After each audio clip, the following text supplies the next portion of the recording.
to set us up really for today, which is all focused on group coaching in organizations, is thinking about group coaching as a human strategy.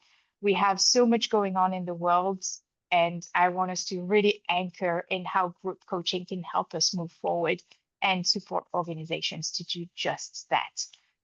Before that, big news, we are launching a study and we would love for you to help us out with it. This is really for internal coaches, or if you're working within an organization, we would love to hear from you. This study is going to focus on the landscape of group coaching in 2025 and early 2026. We know that coaching is exploding, or has in fact exploded in terms of a modality for leadership development. Group coaching is starting to gain a lot of momentum, and yet we have very little data around how it's being used in organizations. And so we're very, very excited to be launching this study to really think about how group coaching is being implemented, the impact that it has in organizations, the challenges that you are facing in your organizations. So please, please, please take 5 to 7 minutes to complete our study. That'd be super helpful. And we're excited to share the results in early 2026 so that you can use those to inform how you want to move forward with your own development of group coaching programs. Let's start thinking about what's going on in the world. I would love for you to raise your hand if you feel like you've been living through 5 revolutions at once. We've got AI, hybrid work, yeah, right? We've got like 500 revolutions going on. Generational gap, global burnout, polarization, all the things. We're living in an age of confusion and possibility. And we're basically, I think we're like running the biggest unplanned change management experiment. No one's told us how it's going to work, and we have to do it. And leaders, of course, are expected to have all the answers. So all those people that we're coaching in organizations, whether internally or as an external coach, we are basically coaching to change management.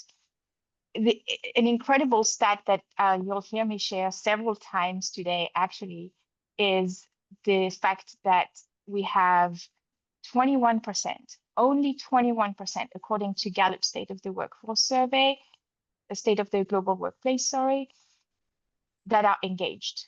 21%. That means that 4 out of 5 people are checked out. We've gone from the Great Resignation to job hugging because people are scared. And so there's not much going on out there. And when I look at everything that's happening in the world, this is where I want to be. I want to be running a dog farm, you know, one of those dog farms that where dogs go on vacation when their owners are on vacation. That's where I want to be. That's what I want to be doing. I want to be looking after all the dogs. Unfortunately, for me, I'm not that person. And so instead, I kind of think about, well, what can I do? What can I do in my own way to make things a little better? And with this year's huddle theme being Rise and this idea that we're better together, I really want to think about how we can stay connected as humans, how we help others connect, how we bring growth and hope during such a complex time. I want to think about how we can be a catalyst for cultural transformation, for leadership development, for organizational resilience in this banny world, right? That's the new word after VUCA, is we're now looking at brittle, anxious, non-linear, and incomprehensible world. And I truly believe that one of the most scalable, inclusive, and surprisingly powerful answers is group coaching. So I want to look at why the old playbook is broken. So first of all, we've got technology.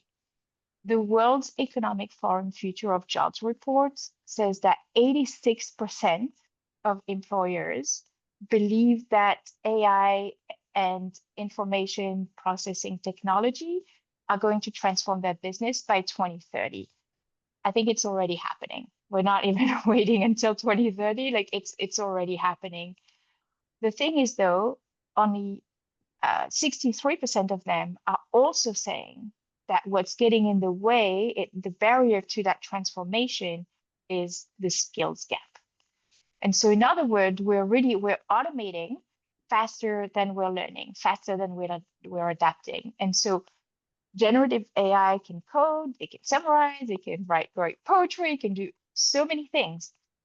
It cannot build trust. It can mimic empathy, but it cannot build collaboration.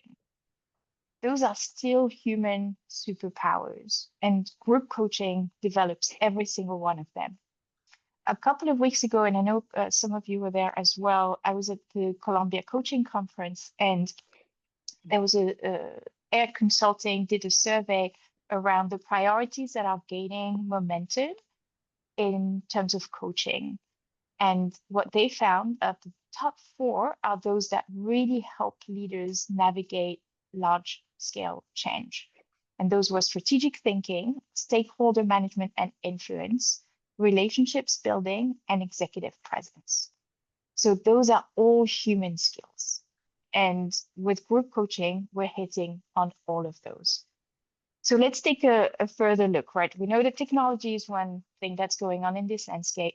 We've got demographics and diversity. We're seeing that there's both a retirement wave and a youth wave. And Gartner reports that the largest ever proportion of the workforce is retiring, which is actually draining organizations of experience. Meanwhile, the World Economic Forum shows that lower income economies are going to supply 2/3 of the new workforce entrants by 2030. We add in 4 generations that are working together at the same time, right? We've got Gen Z, we've got millennials, we've got Gen X, we've got boomers. Everyone's got their own communication styles, different levels of comfort with tech. So everywhere, organizations are asking, well, how do we keep knowledge? How do we transfer knowledge? And how do we, at the same time, empower the new generation? And so we've got this second crisis. On top of that, we mentioned earlier, we've got engagement and well-being. Gallup, it's crazy. This statistic just blew me away. Gallup estimates that disengagement cost the world $438 billion, with a B, in lost productivity last year. Manager burnout is spreading so fast, probably faster than a happy dog running through a field.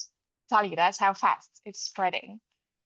And we know, right? We know that when managers are burnt out, then their teams tend to follow. When managers are disengaged, the team are going to be disengaged. So we've got this engagement crisis, well-being crisis, and finally, of course, we have polarization and psychological safety, because mostly people tend not to bring the world's political divide into the workplace. But what happens then is that there are unspoken tensions. It creates atmospheres where there's very little psychological safety, if any at all. Sometimes it just feels like it's not even permitted. So we have only 28% of employees say that they feel comfortable being vulnerable at work.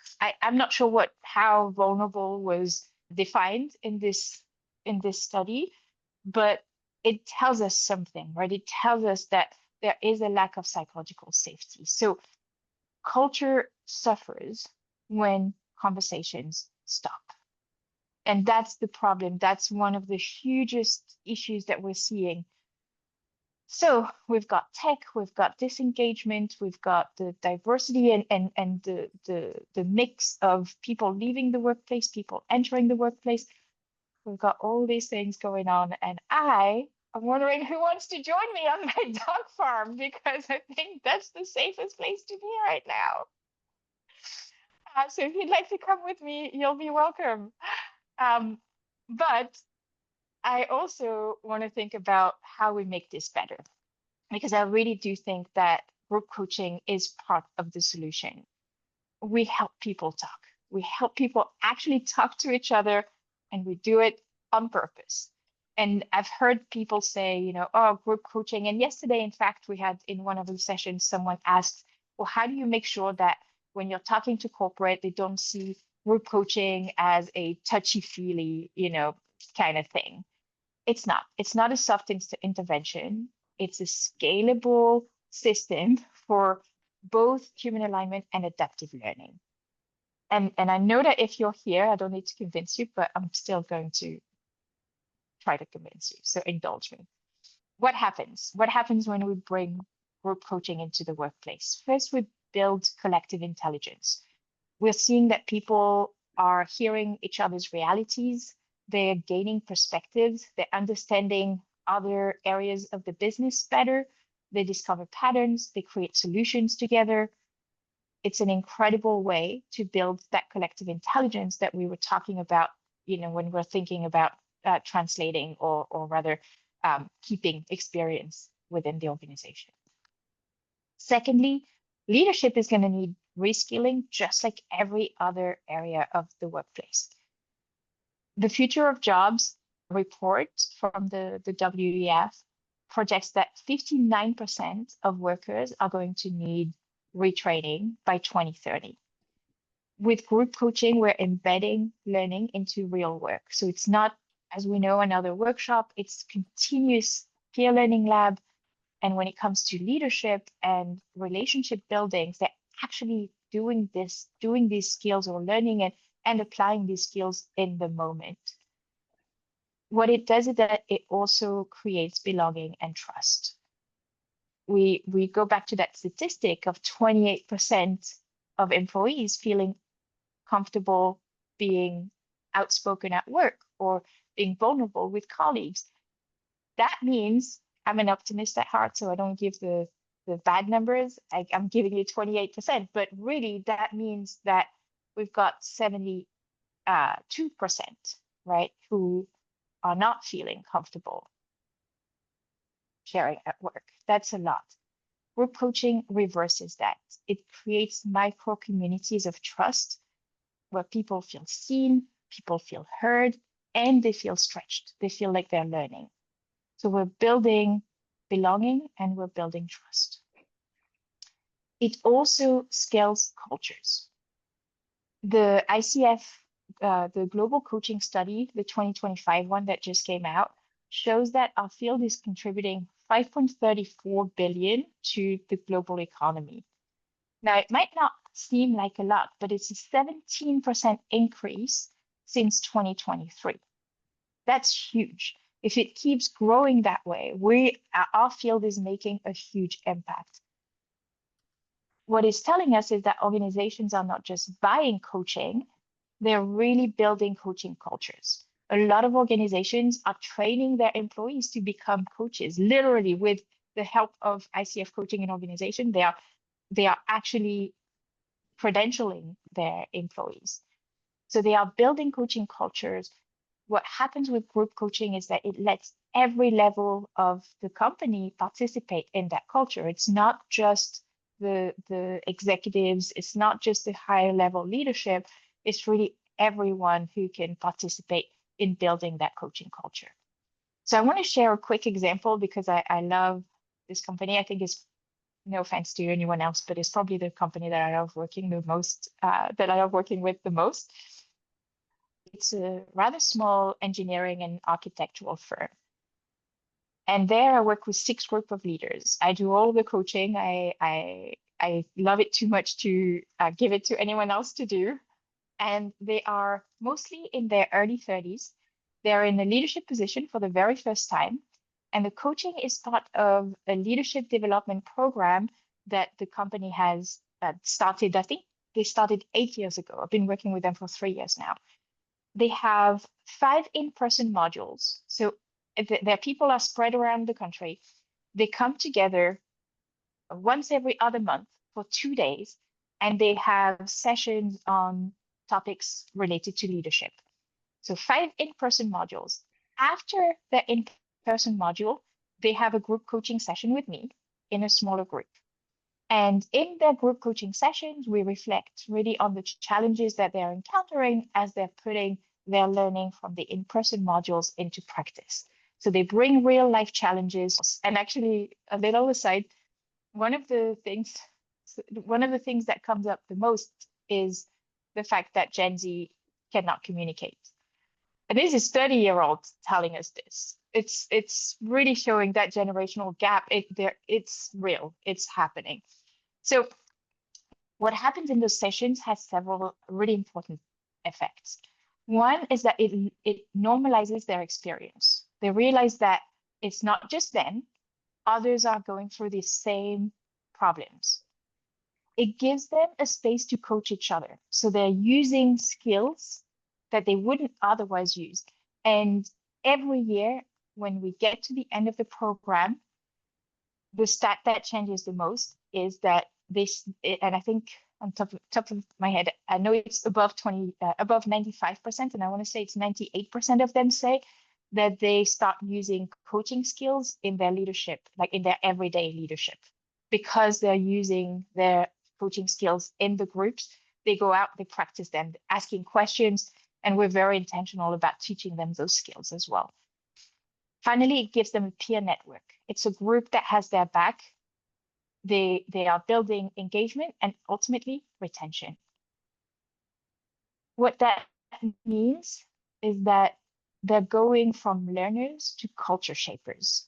They actually become those people who stay in the organization, who are getting the knowledge from their peers above, their peers who have been in the workforce longer than them, and they're also helping and supporting their younger peers whom they're closer to in age. So they're really starting to shape not only the coaching culture, but the whole company culture. Why it matters now is that we've seen this, right? 39% of skills are changing. 6 in 10 people say that they lack the coaching that's needed. And mostly it's because of bandwidth. Internal coaches do not have the bandwidth to coach all the people that they are coaching. I'm currently working with an organization. They have 20 internal coaches and they have 12,000 leaders. I mean, it is impossible. There is zero way that they can support everyone who needs coaching. We've said this, only 21% are engaged. And like I said, I'm an optimist. That means that 79% are not engaged, right? It blows my mind. Technology is evolving faster than we're adapting. So a lot of organizations are actually moving to AI coaching in order to support and to scale their coaching, which I've got to say, I think it's excellent. I've seen some incredible bots out there. It mimics empathy. The participants say they actually feel that they can trust it. It's mind-blowing. But group coaching does something that AI coaching cannot do. It closes that gap, right? It helps people pause, reflect. It rehumanizes work and creates connections, which AI coaching cannot do. It's accessible, it's efficient, but it's still lacking the human aspect. And I've got to say, when I've seen programs that mix one-on-one coaching and group coaching, or AI coaching and group coaching, they have been outstanding. So what we're seeing is this capacity of AI to do a lot of the coaching that that we want our employees to receive, but it can't do everything. What I'd love to do, and I'll pause here because I think we want to be moving forward with what can we do. One, we've got to start small. I think if you can pilot a group coaching circle around a real challenge, whether it's AI adoption, whether it's hybrid collaboration, transitions, whatever it may be, find a real challenge and try a small group. Perhaps it's 2 groups, right? Pilot something internally so that you are starting to develop internal capacity and getting your people used to it. You're also going to get some great testimonials, which means that those employees will talk to others about the group coaching thing, and you're starting to build. Start small. I mentioned developing capacity. you want to make sure that you're developing leaders who coach. So even if you're not yet organizing full-on group coaching at scale programs, training your leaders to act as coaches, training them in coaching skills is going to be super important.